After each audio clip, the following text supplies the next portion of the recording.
Bien-aimé dans le Seigneur, Shalom. Je voudrais partager avec toi cette pensée. Lorsque tu lis dans le livre de Genèse, Genèse chapitre 1, à son 11e et 12e verset, le Seigneur dit que la terre produise. Après avoir créé la terre, le Seigneur a dit, il a ordonné que la terre produise de la verdure, des arbres fruitiers portant en eux leurs semences. L'Éternel ordonna à la terre de produire.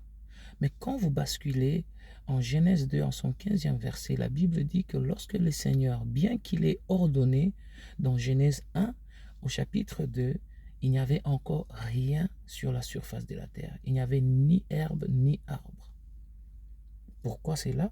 Parce qu'en fait, il n'y avait personne pour gérer, cultiver la terre.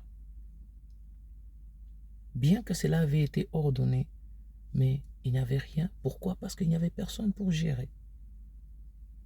Et j'aimerais que tu retiennes ceci, mon bien-aimé, c'est qu'il n'y a personne qui peut gérer ta bénédiction si ce n'est toi.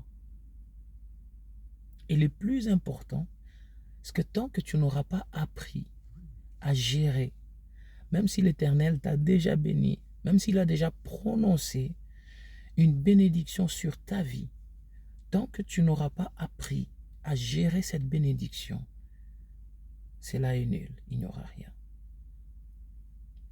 Car si Dieu lui-même, dans sa souveraineté, il a ordonné à la terre de produire, mais la terre attendait.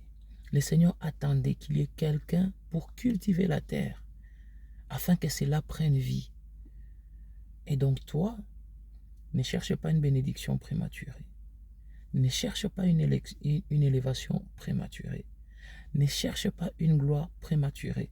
Parce que si la gloire arrivait, la bénédiction arrivait que tu n'es pas préparé, elle ne va te servir à rien. Apprends à gérer. Apprends à maîtriser par la prière, par la connaissance, en cherchant Dieu. Apprends à gérer la bénédiction avant qu'elle n'arrive. Et ça t'amènera quelque part. Que le Seigneur te bénisse.